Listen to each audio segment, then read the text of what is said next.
नमस्कार. मी चित्रा ताम्हनकर, पुणे. लेखक श्री अशोक कोठारे लिखित आणि ई साहित्य प्रतिष्ठानतर्फे प्रकाशित महाभारत मराठी अनुवाद या ग्रंथाचं अभिवाचन करणार आहे. आजचा आपला महाभारत सभापर्व खंड 3 चालू आहे. सभापर्व भाग 74वा, अनुद्यूत पर्व सुरू. राजा जनमेजय विचारतो, मला सांगा ऋषीवर्य, जेव्हा पांडव त्यांची सगळी संपत्ती आणि इतर वैभवाच्या गोष्टी घेऊन हस्तिनापूर सोडून गेले, ते समजल्यावर दुर्योधन आणि त्याचे दोस्त मंडळी यांची कोणती प्रतिक्रिया झाली? वैशंपायन म्हणतात, अरे राजा, जसे कौरवांच्या प्रमुखांना समजतं की पांडव त्यांच्या पित्याच्या परवानगीने वैध मार्गाने आपली सगळी संपत्ती, दागिने, जड जवाहीर, सोनं, चांदी असं सगळं घेऊन गेले, तेव्हा दुःशासन वेळ न दवडता आपल्या मोठ्या भावाला सल्लामसलत करण्यासाठी भेटतो. तो दुर्योधन त्यामुळे अतिदुःखी झालेला त्याला म्हणतो, अहो महाबली योद्ध्यांनो, जे आपण एवढी बदमाशगिरी करून खटाटोप करून मिळवलं, ते सगळं त्या म्हाताऱ्यांनी सहजपणे फुंकून दिलं. तुम्हाला माहीत आहे का, त्यांनी पै त्यांना देऊन टाकली आहे. आता आपल्याकडे पुन्हा काहीच उरलेलं नाही. भरपूर काही मिळालं आहे अशा खोट्या भ्रमात असलेले त्यांचे दोस्त जसे कर्ण आणि शकुनी पुन्हा विचारात पडतात. ते ठरवतात की आता असा काही डाव टाकावा लागेल की तो त्या पांडवांना पुन्हा फसवू शकेल. ते ठरवून दुर्योधन आपल्या बापाकडे जातो आणि खोटं मोठेपणाचं सोंग घेऊन त्यांच्याशी बोलतो, अहो तात, आपल्याला माहीत आहे का, ज्ञानी बृहस्पती शक्राला काय सल्ला देतात जेव्हा तो स्वर्गीय देव त्यांच्याकडे शत्रूशी कसं वागावं ह्याबद्दल मार्गदर्शन विचारतो. मग ते सांगतात, अरे वैर्यांचा नाश करणाऱ्या इंद्रा, ऐक, जे वैरी विविध डावपेच आखून मारा करतात त्यांना माफ करायचं नसतं, त्यांना ठारच मारायचं असतं. आणि असं असूनही तुम्ही पांडवांना त्याची संपत्ती विनाशर्त परत केली, हे काय केलं तुम्ही? अहो महाराजे धृतराष्ट्र, ते पिसाळलेल्या सापासारखे झाले असताना तुम्ही त्यांना सगळी संपत्ती, रथ, इतर आयुध असं सगळं घेऊन जाण्यास परवानगी कशी दिली? आता जर तो महाबली त्यांच्या फौजा घेऊन आपल्यावर चाल करून आले तर आपण त्यांच्याशी 2 हात करू शकणारच नाही आहे. सापाला मान दाबून पकडल्यानंतर मारूनच, आणि तेही पूर्णपणे मारून टाकायचं असतं, असं मोकळं सोडायचं नसतं. अहो आमचे बाबा, तो अर्जुन त्याचे अनंत भाते घेऊन त्याच्या रथातून आला तर त्याच्याशी आमच्यापैकी कोणीही लढू शकणार नाही. दैवयोगाने त्याचा मोठा भाऊ जो निकम्मा आहे आणि स्वतःला मोठा नीतिमान समजतो, सुदैवाने ते सगळे 4 कर्तृत्वेचे मेरुमणे त्यांच्या आज्ञेत राहतात आणि म्हणूनच आम्ही हे सगळं घडवून आणलं. पण तुम्ही त्या भीमाच्या ओरडण्याला घाबरलात आणि आमच्या भल्यासाठी त्यांना तसंच मुक्त केलं. हे आम्हाला समजण्यापलीकडचंच आहे. युधिष्ठिर मूर्ख आहे, स्वतःला मोठा धर्मी समजतो म्हणून आजवर आपण वाचलेलो आहोत. परंतु त्याचा आत्तेभाऊ दामोदर, ज्याला तो मूर्ख युधिष्ठिर फार मानतो, तो मात्र फार मोठा बेरके आहे. त्याच्याकडून जर काही सूचना आली तर यापुढे युधिष्ठिराचं शहाणपण चालणार नाही आणि तो कृष्ण आपल्याला धडा शिकवल्याशिवाय राहणार नाही. तुम्ही पाहिलं नाही कसे त्याने दैवी सामर्थ्याने त्याच्या मानलेल्या बहिणीला द्रौपदीला एकामागोमाग एक साड्या नेसवल्या. त्या वृकोदराची नुसती आठवणसुद्धा मला धडकी भरवते. तो नकुलसुद्धा त्याची तलवार आणि ढाल घेऊन आमच्यावर चाल करून आला ना, तर आम्ही काय करणार आहोत? तो दुसरा सहदेव आणि स्वतः युधिष्ठिर एकमेकांना कौरवांवर चाल करून येण्याच्या खुणा करत असतील तर आपलं कसं होणार? अहो राजे, तुम्हाला सांगतो, ते आता खांडवप्रस्थाला जाऊन तेथून सैन्याची तयारी करून परस्पर आपल्यावर चाल करून येणार नाहीत असं कसं तुम्ही समजता? ज्या प्रकारे आम्ही त्यांचा उपमर्द केला, त्यांच्या बायकोची निर्वचना केली, ते पाहता हे सगळं होणं क्रमप्राप्त आहे. पण तुम्हाला ते समजणं कसं शक्य आहे? कारण तुम्ही अंध आहात आणि आमची आईसुद्धा मिताक्ष झाली आहे. आता पुन्हा आम्ही एकदा दूध खेळून त्यांना जिंकून वनवासात पाठवू इच्छितो. त्या मार्गाने आम्ही त्यांना पुन्हा आमच्या ताब्यात घेऊ शकतो. कारण जोवर ते त्या मूर्खाला त्याचा राजा मानतात तोवर हे शक्य आहे. अशा रीतीने त्यांना हरवून आम्ही त्या 5ही जणांना आणि त्यांच्या प्रिय पत्नीला 12 वर्ष वनवासात पाठवू असं ठरवत आहोत. आपला मामा, तुमचा आवडता साळा, शकुनी त्यात तरबेज आहे. त्यामुळे अशा डावात आम्ही निश्चितपणे यशस्वी होऊ याबद्दल खात्री बाळगा. ह्यावेळी मात्र आम्ही कोणतीही अपमानकारक वागणूक त्यांच्या पत्नीला किंवा कुणालाही देणार नाही. म्हणजे नको तो कडवटपणा निर्माणच होणार नाही. 12 वर्ष वनवास आणि 1 वर्ष अज्ञातवास अशी शिक्षा त्यांना देईन. तेवढ्या काळात आम्ही त्यांच्याशी लढण्यासाठी तयार होऊ शकू. त्या काळात हे जग त्यांना विसरलेलंही असेल. सगळे राजे आमच्याबरोबर असतील, त्यामुळे त्यांना नष्ट करणं आम्हाला सोपंच जाईल. जर त्यांनी तरीसुद्धा डोकं उचललं तर त्यांना विशेष हालचाल करण्याआधी आम्ही पटकन मारून टाकू. हे ऐकल्यानंतर पुत्रप्रेमाने पागल झालेला, वेडा झालेला तो धृतराष्ट्र आज्ञा करतो की जा आणि त्यांना परत द्यूत खेळण्यासाठी बोलवा. हे ऐकल्यावर सगळे वडीलधारे एका आवाजात त्याला विरोध करतात. त्यात द्रोण, सोमदत्त, वल्लीक, गौतम ऋषी, विदूर, अश्वत्थामा, धृतराष्ट्राच्या वैश्य पत्नीपासून मुलगा झालेला युयुत्सू, त्याची आई भूरिश्रवा, भीष्म असे सगळे होते. त्याशिवाय इतर मित्र राजेसुद्धा या नव्या अरिष्टास विरोध करत असतानाही तो अंध राजा हट्टाने पांडवांना पुन्हा द्यूत खेळण्याचं आमंत्रण देतो. आणि अशा रीतीने सभापर्वातील अनुद्युत पर्वाचा 74वा भाग इथे संपलेला आहे. सभापर्व भाग 75वा, अनुद्युत पर्व पुढे चालू. वैशंपायन पुढे सांगतायत, अरे जनमेजया, त्या प्रसंगी कौरवांची माता गांधारी पुढील धोक्याचा अंदाज आल्यामुळे आणि त्यातून जे भयंकर घडणार आहे त्याच्या कल्पनेने चिंतित होऊन तिच्या पतीस म्हणजेच धृतराष्ट्राला म्हणते, आपल्याला आठवतं आहे का, जेव्हा हा दुर्योधन जन्माला तेव्हा कसा कोल्ह्यासारखा ओरडत होता. ते ऐकून विदुर भाऊजी बोलले पण होते की हा तुझ्या पोटी जन्मलेला कुरुवंशाचा नाश करणारा असेल तर आत्ताच त्याला पलीकडील विश्वात धाडणं श्रेयस्कर ठरेल. ह्या एका मुलामुळे माझी इतर मुलंसुद्धा नष्ट होतील. ते योग्य आहे का आणि ते योग्य होईल का? आता माझ्या मते ह्याचा विचार करण्याची वेळ आलेली आहे. ह्यावेळी जर त्याच्या मोहाखातर पुन्हा तीच चूक करणार तर तुम्ही स्वतःला पुढे माफ करू शकणार नाही. तुमच्या एका चुकीमुळे सगळे क्षत्रिय विनाकारण विध्वंसले जातील. हे बरोबर होईल का? लक्षात घ्या, ते पृथाचे पुत्र सूड घेणार नाहीत, ते क्षमाशील आहेत. हे तुम्ही जाणता आणि तरीही दुर्योधनाच्या काल्पनिक गोष्टीच्या आहारी कसे बसता? पुढे गांधारी म्हणतीये, तुमचं अशा रीतीने पांडवांना पुन्हा दूध खेळण्यास बोलवणं म्हणजे पूर्णपणे तयार झालेले धरण तोडण्यासारखंच होईल किंवा विझलेली आग पुन्हा पेटवण्यासारखंच होईल. कशाला त्या शांतताप्रेमी पंडूंच्या मुलांना भडकवताय? अहो अजामिदाचे वंशजा, तुम्ही चांगलं स्मरता हे सगळं, तरीही मी तुम्हाला त्या गोष्टींची आठवण करून देत आहे. कारण तुम्ही जाणता युधिष्ठिर पुन्हा द्यूतात हरेल, पुन्हा गुलाम होईल. परंतु ह्यावेळी इतर पांडव सावध असतील, त्यामुळे जो भडका होईल तो त्यांच्या मोठ्या भावाला देखील थांबवता येणार नाही. हे लक्षात घ्या आणि हे प्रकरण वाढवू नका. पापबुद्धीचे लोक नीतिशास्त्र पाळत नाहीत, त्यांचे नियम वेगळे असतात. पण पोक्त माणसं पोरकटपणा करत नाहीत.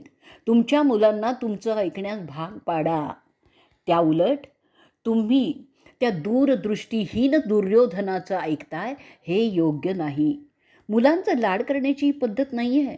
जर तसं झालं नाही तर ती मुलं आपल्यासमोर मारली जात असल्याचं आपल्याला पाहावं लागेल. कारण शेवटी क्षत्रियांचं आधिपत्य एक द्यूत नाही आहे, तर एक युद्धच ठरवत असतं. द्यूत खेळ म्हणून ठीक आहे, पण राजकारणातील डावपेच म्हणून तो वापरला गेला तर त्यातून युद्धाची ठिणगी पडणार हे निश्चितच आहे. म्हणून माझं ऐका अहो राजन, या पापमय मुलाचा त्याग करा आणि आपल्या इतर मुलांचं भलं करा. जर मी सांगते तसं तुम्ही केलं नाही तर कुरुवंशाचा नाश निश्चितपणे होईल आणि ते तुम्हाला पाहावं लागेल. कारण जरी आपली सगळी मुलं मेली तरी आपण जिवंतच असू, अशी घोडचूक तुम्ही करू नका. शांत चित्ताने विवेकाने निर्णय घ्यावा. बहुतांच्या भल्याचा निर्णय घेणं हे चांगल्या राजाचं लक्षण समजलं जातं. एकाच्या भ्रष्ट बुद्धीसाठी बहुतांचं नुकसान करणं चांगल्या राजाचं लक्षण नाही आहे. आणि म्हणून तुम्ही पांडवांना द्यूताचं पुन्हा आमंत्रण देऊ नका. पापमार्गाने मिळालेली संपत्ती लवकरच विनाशास आमंत्रण देते, कारण तिच्याबरोबर दुर्बुद्धी वाढत असते. परंतु पुण्यमार्गाने मिळालेली संपत्ती चिरकाळ टिकते आणि सावकाशपणे पिढ्यानपिढ्या वाढत जाते, जसं पांडवांच्या बाबत आपण पाहत आहोत. आपल्या पत्नीचं ते शहाणपणाचं बोलणं ऐकल्यावर तिचा पती धृतराष्ट्र तिला सांगतो, जर विनाश होणंच भाकितात असेल तर तर तो कोणीच टाळू शकणार नाही. मी आत्ता माझा निर्णय तुझ्यासाठी बदलू शकत नाही. जे व्हायचं ते होऊ दे. माझ्या मुलांच्या मर्जीनुसार जे होणार ते होणारच आहे. म्हणून पांडवांना परत बोलवा आणि जे व्हायचं आहे ते होऊन जाऊ द्या. त्यांचा द्यूताचा खेळ होऊ द्या. अशा रीतीने सभापर्वातील अनिद्युत पर्वाचा 75वा भाग इथे संपलेला आहे. सभापर्व भाग 76वा, अनुद्युत पर्व पुढे चालू. वैशंपायन सांगतायत, कौरवांचा दूत धृतराष्ट्राने पढवल्याप्रमाणे त्याचा निरोप घेऊन इंद्रप्रस्थाकडे जातो. तिथे तो ठरल्यानुसार पांडवांना वाटेतच गाठतो आणि युधिष्ठिराला भेटतो. त्याला युधिष्ठिराचा निरोप देतो. त्यांना तो त्या मोठ्या पांडवांना सांगतो की असा असा संदेश त्यांच्या पितृतुल्य काकांचा आहे, कृपया परत फिरा आणि द्यूताचा खेळ खेळावा, असा तो निरोप होता. तो निरोप ऐकल्यावर युधिष्ठिर त्याला सांगतो, प्राणी त्याला विधात्यांचे ठरलेल्या योजनेनुसार चांगलं किंवा वाईट फळ प्राप्त करत असतो. मी तो द्यूत खेळो अगर न खेळो, जे प्राक्तनात दिलेलं आहे ते तर होणारच असेल, तर त्याला विरोध करण्यात काय अर्थ आहे. आता मला पुन्हा तिथून द्यूत खेळण्यासाठी बोलवत आहेत. हे आमंत्रण धृतराष्ट्राच्या आधीच्या आदेशाविरुद्ध आहे, तरी मी ते नाकारू शकतो, पण नाकारणार नाही. वैशंपायन पुढे सांगतायत, अरे जनमेजया, तुला माहीत आहे की प्राणी सोन्याचा कधीही नसतो, तर रामचंद्र एका सोन्याच्या हरणामागे गेला असं सांगतात. त्याला माहिती होतं की असा प्राणी नसतो, पण मोह माणसाचा बुद्धिभेद करू शकतो. तसंच काहीसं युधिष्ठिराच्या बाबतीत होत होतं. त्याची सद्बुद्धी काम करेन अशी झाली होती असं वाटतंय. जेव्हा माणसावर गंडांतर येणार असतं ना, तेव्हाच अशा गोष्टी होत असतात, ज्या साधारण जाणीवा समजूच शकत नाहीत. शहाणे समजलेले लोकसुद्धा जेव्हा त्यांचं संकटकाळ सुरू होतात तेव्हा चुकीचे निर्णय घेतात, जे कोणत्याही विवेकाने स्पष्ट करता येत नाहीत. पांडवांनी त्याला त्यांचा नेता म्हणून मान्यता दिली होती, त्यामुळे ते एकमताने त्याच्या सगळ्या निर्णयाचं बिनशर्त स्वागत करत होते. हे आणखीन एक विलक्षण कृत्य होत होतं. वैशंपायन पुढे सांगतायत, सगळं काही समजून उमजून ते पांडव परतीचा प्रवास सुरू करतात हस्तिनापूरला जाण्यासाठी. ते पुन्हा शकुनीबरोबर दूत खेळणार असतात. यावेळी युधिष्ठिर दैवासाठी म्हणजे जिंकण्याच्या मोहाने नाही, तर केवळ विधात्याला काय करायचं आहे ते पाहण्यासाठी तिथे जात असतो. त्याला पूर्णतया माहीत असतं की तो पुन्हा हरणार, तरीही तो आणि त्याचे 4 प्रामाणिक बंधू कौरवांच्या सभेत जात असतात. त्यांना आता पाहायचं असतं की ते कौरव काय त्यांच्याकडून अपेक्षा करणार आहेत. ते महाबली तिथे परत आल्यामुळे त्यांच्या हितचिंतकांच्या मनात दुःखभाव उत्पन्न होतो. ते द्यूतासाठी पटावर जाऊन बसतात. त्यांना माहिती असतं की शकुनीचे फसवे फासे पुन्हा डाव उलटवणार आहेत, तरीही ते शांतपणे त्या घडीची वाट पाहत असतात. शकुनी त्यांना बोलतो, म्हाताऱ्याने तुम्हाला तुमची सगळी संपत्ती परत केली ते ठीक आहे, त्याबद्दल चर्चा होणार नाही. आता एका ह्या डावात काय नियम असेल ते आपण पाहूयात. एकच डाव खेळला जाईल, त्याचं महत्त्व मोठं असेल. जर तुम्ही हरलात तर चर्मवस्त्र नेसून तुम्ही 12 वर्षासाठी वनवासात जाल. अशा प्रदेशात जाल जिथे आधी कोणीही कधीही गेलेलं नाही. तुमच्याबरोबर तुमची समाईक पत्नी तुम्हाला साथ देऊ शकेल. 13वं वर्ष अज्ञातवासात काढावं लागेल आणि जर ओळखले गेलात तर पुन्हा 12 वर्ष वनवासात जावं लागेल, किंवा आम्ही तुम्हाला ठार मारून टाकू, असा नियम ठरलेला आहे. जर मी हरलो तर ते मला करावं लागेल, असं सांगून तो धूर्त सुवलाचा पुत्र हसत हसत त्याचं बोलणं संपवतो. पुढे तो सुवलाचा मुलगा सांगतो, 13 वर्षानंतर जर तुम्ही सगळे यशस्वीरित्या हे केलं तर परत आल्यावर तुमचं राज्य तुम्हाला परत केलं जाईल.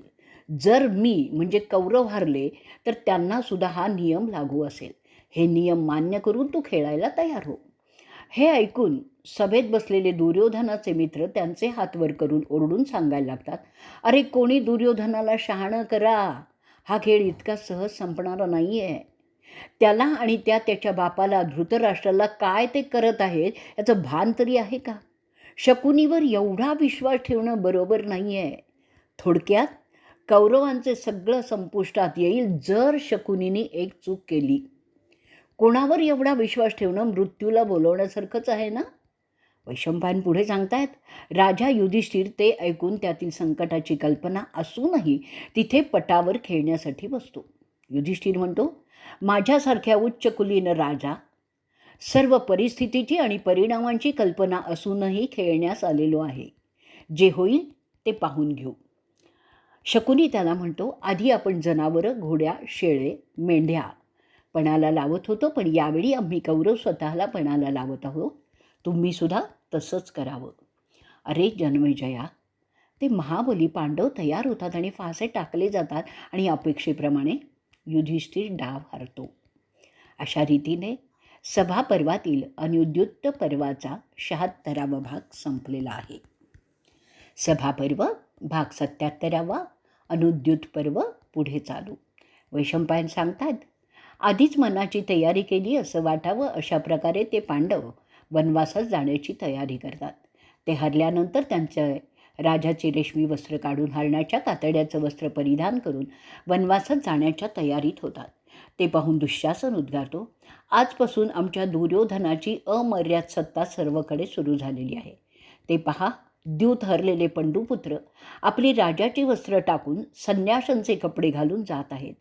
ते युद्धात कोणालाही हरणार नाहीत असे शूर योद्धे दैवावर अवलंबून राहण्याच्या ध्यासापोटी हे दुर्भाग्य स्वीकारत आहे. आम्ही कौरव कसेही करून आमचं उद्दिष्ट साध्य करत असतो. आज आम्ही सगळ्यांच्यापेक्षा श्रेष्ठ ठरलेलो आहोत ही बाब कौतुकाची आहे, नाही का? आम्ही पृथाच्या मुलांना एका कधीही न संपणाऱ्या अशा अंधारमय जगात फेकलेलं आहे. त्यांचं सगळं सुख, त्यांचा आनंद, चैन आम्ही त्यांच्यापासून कायमची हिरावून घेतलेली आहे.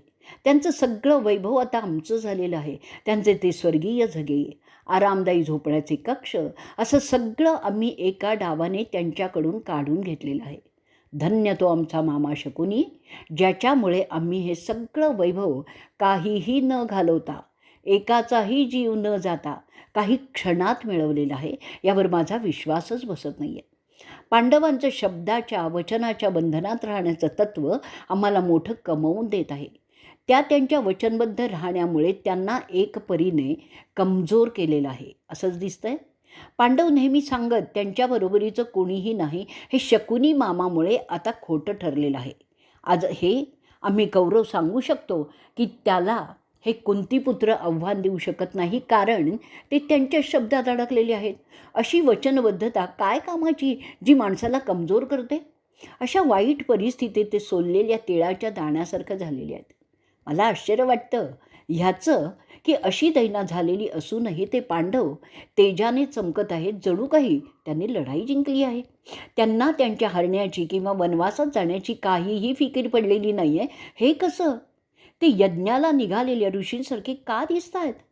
तो सोमकवंशी यज्ञसेन, ज्याने त्यांची लाडकी एकुलती एक मुलगी ह्या शूर पांडवांना त्यांच्या पत्नीच्या स्वरूपात दान केली, त्याला किती वाईट वाटत असेल की आता त्यांची लाडकी कन्या या पांडवांच्या बरोबर वण वण रानोमाळी भटकत राहणार आहे. तो तिला काहीसुद्धा मदत करू शकत नाही. मी नुसती कल्पना करतो त्या द्रौपदीला तिचे पती रानावनात असं कातडं पांघरलेलं पाहताना काय वाटेल त्याची. काय तिला त्यांना असं द्रव्यशून्य पांडव पाहायला आवडेल का? की त्यांचा त्याग करून आपल्या भावाकडे दृष्टद्युम्नाकडे ते जाईल का? ती सुंदरी त्या हरलेल्यांचा त्याग करून आमच्यापैकी कोणाला तरी पती म्हणून निवडेल. जर असं झालं तर त्या 5 मर्दांची मोठीच फटफटीती होईल, नाही का? मला तर खात्रीच वाटते की ही राजकन्या ते हाल अपेष्टेचं जीवन फार काळ सहन काही करू शकणार नाही. त्यासाठी तिने तिचा दुसरा स्वयंवर मांडला तर तिथे तिचा हात धरणाऱ्या राजांचीही काही कमी नाही आहे. मी सांगतो, कृष्णा माझं ऐकेल आणि वनवासात न जाता इथेच हस्तिनापुरात मजेत राहण्याचा निश्चय करीन. आणि असं झालं तर ह्या पांडवांची खरी खोड मोडेल. धनहीन, सत्ताहीन असे पांडव फुलपटासारखे झालेले आहेत. त्यांच्याबद्दल माया बाळगणं शहाणपणाचं नाही आहे. स्त्रीचा हक्क असतो मजेत राहण्याचा आणि कष्ट न करता जगण्याचा. असं मनाला डागण्यात येणारे उद्गार दुःशासन पांडव आणि कृष्णाला ऐकू येईल अशा आवाजात बोलत असतो. ते दुष्ट विचार बोलणाऱ्या कौरवांच्याकडे भीष्म रागाने धावून जातो. जसं हिमालयातील सिंह कोल्हावर धावून जावा. तो मोठ्यांदा शिक्षा करणाऱ्याच्या आविर्भावात त्याला ताकीद देतो. अरे पापी मन असलेल्या माझ्या चुलत भावा, तुझं हे बोलणं केवळ पापी माणसंच बोलू शकतात. जे घडलं आहे त्यात तुम्हा कौरवांचं काही श्रेय नाही आहे. त्या गांधारच्या राजपुत्राची ती करामत होती आणि तुम्हाला खरं तर कर्तव्य काहीच नाही आहे. तरी काय मोठे श्रेयाच्या गप्पा मारतोयस रे? तू जे काही हे आमच्या आणि माझ्या चित्ताला जखमा करणारे बोलतोयस ना, त्याच्या बदल्यात मी तुला जेव्हा आपलं युद्ध होईल तेव्हा योग्य ते शासन करणार आहे, हे लक्षात ठेव. तूच नाही तर तुझ्या मागे तुझे संरक्षण म्हणून जे वावरत आहेत त्यांनासुद्धा शासनच करणार आहे आणि होणारच आहे.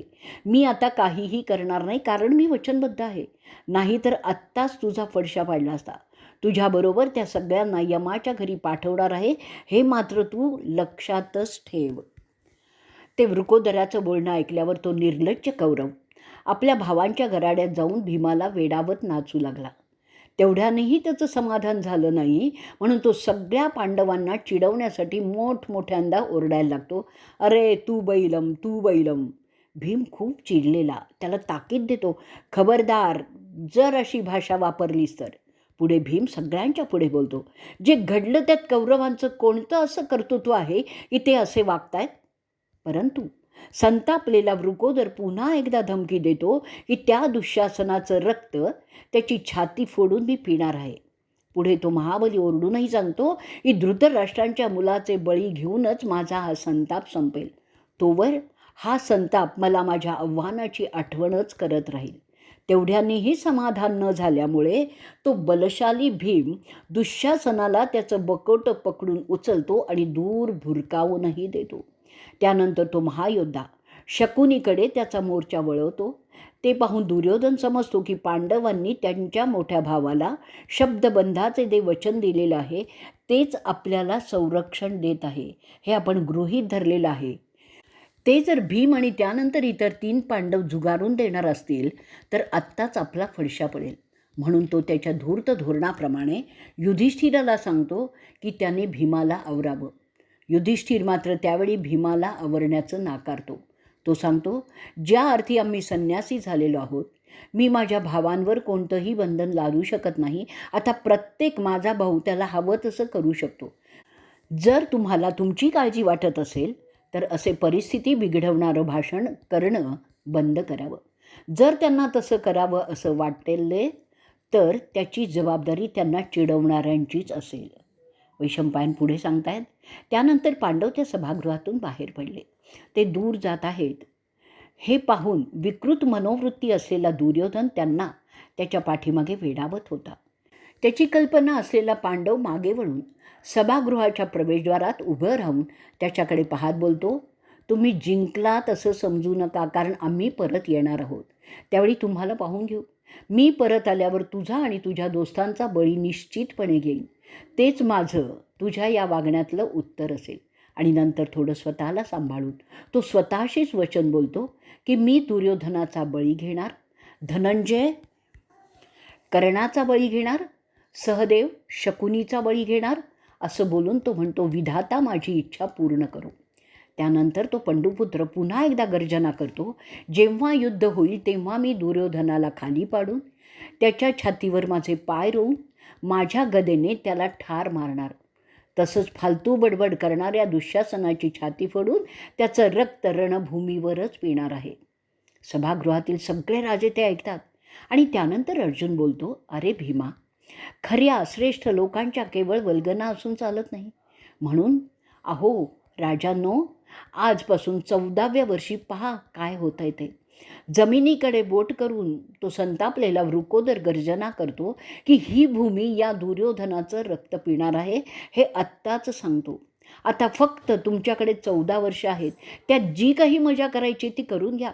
त्यानंतर तुम्हाला आम्ही जिवंत ठेवणार नाहीत, हे मात्र लक्षात घ्या. आमचं वैर करणारे सगळे कौरव ज्याच्यात दुर्योधन, कर्ण, शकुनी आणि दुःशासन आहेत, ते सगळे धारातीर्थी पडणार आहेत. त्यांना कोणीही वाचवू शकणार नाही. आणि त्यानंतर अर्जुन भीमाकडे पाहून बोलतो, अरे भीमा, जसं तू सांगतोस तसंच मी कर्णाचा वध युद्धभूमीत करीन आणि तुझा शब्द खरा ठरेल. पुढे तो हेही सांगतो की ह्या चौघांनी त्याच्या वाचेने त्याच्या निर्घुण वधाचं निश्चित केलेलं आहे. त्यांच्या मनातील द्वेष का आहे आमच्याबद्दल ते मात्र समजत नाही. केवळ दुर्योधनाला खुश करण्यासाठी हा जो खटाटोप या लोकांनी केला आहे ना, त्याची भारी किंमत त्यांना भरायची आहे. त्याशिवाय जे राजे कौरवांच्या नादी लागलेले आहेत त्यांचा सुद्धा नाश अटळ आहे. जे वैर हे लोक दाखवत आहेत त्याला तत्वतः काहीच समर्थन मिळत नाही आहे. बुद्धिभ्रष्ट झाल्यासारखे हे मूर्ख लोक आमचा द्वेष करीत आहे.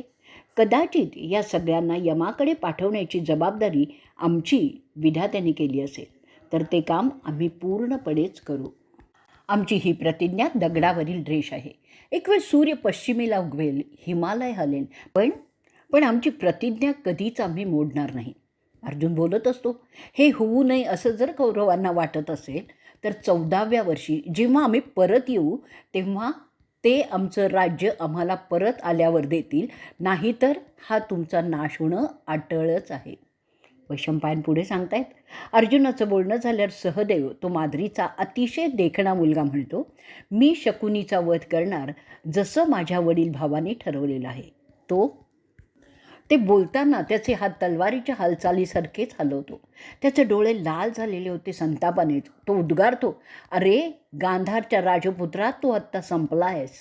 तू ज्यांना तुझ्या खोट्या भाषाच्या वापराने हरवलेलं आहेस असं समजतोयस ते खऱ्या अर्थाने अजिबात हरलेले नाही आहेत. आता माझ्या तीक्ष्ण बाणाच्या माराने तुझा अंतच होणार आहे. तुझी आता फक्त 14 वर्षे उरलेली आहेत. भीमाने केलेली वाणी मी खरी करूनच दाखवीन. तिथे तुझ्या सगळ्या सैनिकांसह तुला मी यमसदनाला पाठवणार आहे. तू लढायला खऱ्या क्षत्रियासारखा आला मात्र पाहिजेस, नाहीतर मी तुला हुडकून काढून मारीन. ते आपल्या धाकट्या भावाचे उद्गार ऐकून तो अप्रतिम देखणा त्याचा भाऊ म्हणतो, मी त्या सगळ्या 100 कौरवांचा खात्मा करीन. त्यांचा मृत्यू माझ्या हाती आहे, त्यांच्या भाग्याप्रमाणे. त्याची बोलण्याची रीत अतिशय आक्षेपार्ह आहे, म्हणून त्यांचा नाश होणारच आहे. माणसाने आपली वाणी सांभाळायची असते, परंतु पाप प्रवृत्ती वाढल्यामुळे ते साधी विवेकबुद्धीसुद्धा हरवून बसलेले आहेत. ज्या प्रकारे त्या लोकांनी यज्ञसेनेचा उपमर्द केला ते कोणीही सहन करू शकणार नाही. मी फक्त युधिष्ठिराच्या आदेशाची वाट पाहत आहे. तो आला की मी ह्या पृथ्वीवरून कौरवांचा नामोनिशाण ठेवणार नाही आहे. वैशंपायन पुढे सांगतायत, अशा रीतीने ते नरकेसरी त्यांच्या प्राबल्याने प्रेरित असे एकमेकांना कौरवांच्या नाशाची ग्वाही देतात. ते आता वनवासात जाण्याआधी धृतराष्ट्राला भेटतात. अशा रीतीने सभापर्वातील अनिरुद्ध पर्वाचा 77वा भाग इथे संपलेला आहे. सभापर्व भाग 78वा, अनिरुद्ध पर्व पुढे चालू. युधिष्ठिर धृतराष्ट्राला सांगतो, अहो राजन, मी माझ्या भावांबरोबर तुम्हा सर्व भरतकुलीयांचा निरोप घेत आहे. माझे वृद्ध पणजोबा भीष्माचार्य, राजा सोमदत्त, महान राजर्षी वल्लिक, गुरुवर्य द्रोण, शिक्षक कृपाचार्य, गुरुबंधू अश्वत्थामा, आमचे काका विदुर, धृतराष्ट्र, त्यांचे सर्व पुत्र युयुत्सू, संजय आणि सगळे तुमचे दरबारी कारभारी, अशा सगळ्यांना मी शेवटचा निरोप देण्यासाठी आलेलो आहे.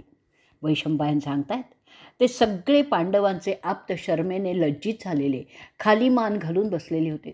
कोणीही काहीही बोलण्याच्या मनस्थितीत नव्हते. तरीही ते सगळे पांडवांच्या भविष्यात सुख आणि समृद्धी तसंच समाधान त्यांना प्राप्त होवो अशी प्रार्थना करत होते. पांडवांच्या कल्याणाची प्रार्थना करण्याच्या पलीकडे दुसरं काही करण्याच्या स्थितीत ते नव्हतेच. थोडा वेळ स्तब्धता होती. त्यानंतर विदुर बोलायला सुरुवात करतात. आमची पवित्र वहिनी पृथा ही राजकन्या होती. ती ह्या वयात राहणं उचित नाही, म्हणून मी तिची माझ्या घरात राहण्याची व्यवस्था करणार आहे. तिथे ती पूर्ण सन्मानाने तुम्ही येईपर्यंत राहील, हे माझं वचन आहे. तिची यत्किंचितही चिंता तुम्ही करू नये. वैशंपायन पुढे सांगतात. ते ऐकून पांडव त्यांना सांगतात, अहो पुण्यमंत विदुर काका, तुम्ही जसं योजता तसंच होईल. आपण आमचे काका म्हणजे पिता समानच आहात. आम्ही सुरुवातीपासून नेहमीच आपल्या आज्ञेतच राहिलेलो आहोत. तुम्ही आमचे आदरणीय आहात, म्हणून आमच्या मातेबाबतची आपली व्यवस्था आम्हाला संतोष देणारीच ठरत आहे. ते ऐकून विदूर सांगतात, अहो राजन, युधिष्ठिरा, तुम्ही भरतवंशाचे तेज आहात. एक गोष्ट माझ्या मनात आली आहे, ती बोलून दाखवतो. ती अशी आहे की जो पापमार्गाने पराभूत झाला आहे त्याला त्याच्या परायात जयाची लाज वाटण्याचं कारण नसावं. तू नैतिकतेचे नियम चांगलेच जाणतोस. त्यानंतर धनंजयाकडे पाहून विदुर काका म्हणतात, तू अजिंक्य आहेस. भीमाकडे पाहून बोलतात, हा तर साक्षात शत्रुघ्न आहे. नकुल हा धनदौलत मिळवणार आहे. आणि सहदेवाकडे पाहून ते म्हणतात, हा बुद्धीचा मेरुमणीच आहे. त्याची कार्यव्यवस्था अप्रतिमच असते. धौम्य ऋषींच्याकडे पाहून तो म्हणतो, त्यांचं वेदांचं ज्ञान अद्वितीय असं आहे. नंतर द्रौपदीकडे पाहत ते बोलतात, ही तर सद्गुणांची साक्षात खाणच आहे. तुम्ही सगळे एकमेकांना खूप पसंत करता आणि तुमचं एकमेकांबद्दलचं प्रेम सगळ्या संकटातून तुम्हाला तारेल. तुमची एकी हीच तुमची ताकद आहे. त्यामुळे तुमचे शत्रू तुम्हाला भेदू शकणारच नाहीत. तुमची एकी आणि सलोखा तुमच्या शत्रूंच्या काळजाचा ठोका चुकवीत आहेत. अहो भरता, हे तुमचं नागरी जगातून जाणं होत आहे ते अंती तुमच्या आणि इतरांच्या भल्यासाठीच आहे, हे लक्षात असू द्या. तुमचा शत्रू जरी इंद्रासारखा बलवान असला ना, तरीही तो तुमच्यापुढे टिकाव धरू शकणार नाही आहे. ह्या प्रवासात तुम्हाला निरनिराळे ज्ञानी मार्गदर्शन करतील. हिमालयात मेरू शर्वणी, वारणावतात कृष्णद्वैपायन, भृगूंच्या पहाडावर परशुराम शिकवतील. दृशद्वती नदीच्या तटावर शंभू स्वतः ज्ञान देतील. त्याशिवाय ऋषी असितांकडून मार्गदर्शन अंजनाच्या डोंगरात मिळेल. तुम्ही भृगूचे शिष्य कल्मशी नदीच्या तटावर होणार आहात.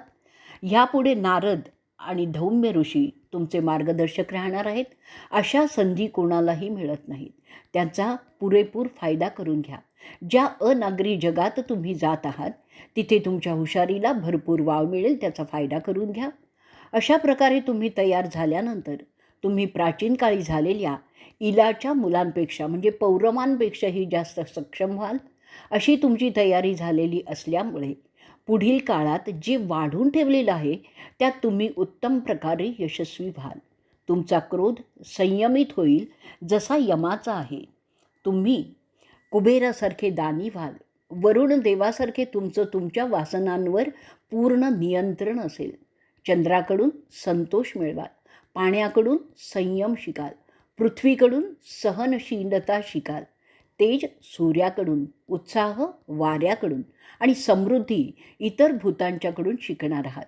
अशा रीतीने पूर्णत्वाला पोचलेले असे तुम्ही परत याल आणि आम्हाला भेटाल अशी शुभेच्छा करतो. युधिष्ठिरा, विविध मोसमात त्या त्या परिस्थितीप्रमाणे वागायचं असतं याचं भान राख. आमच्या सर्व शुभेच्छा सदैव तुमच्याशीच आहेत. आम्ही जाणतोय सगळं की तुम्ही पवित्र आहात आणि जे घडलं आहे, जे पुढे घडणार आहे, हा तर नियतीचाच खेळ आहे, जो कोणीही थांबवू शकत नाही. तुम्हाला सदैव कामयाबी मिळेल अशी प्रार्थना. आम्ही सगळे तुमच्या परत येण्याची वाट आतुरतेने पाहत राहणार आहोत. वैशंपायन सांगतायत की विदुराला काय बोलू आणि काय नको असं झालेलं होतं. पांडवांच्या बद्दलचं त्याचं प्रेमही दिसत होतं आणि ते ऐकल्यावर शांतपणे पांडव तथास्तु असं म्हणतात. त्यानंतर भीष्म आणि द्रोणांकडे लावून नमस्कार करून ते निघतात. अशा रीतीने सभा पर्वातील अनिरुद्ध पर्वाचा 78वा भाग इथे संपलेला आहे.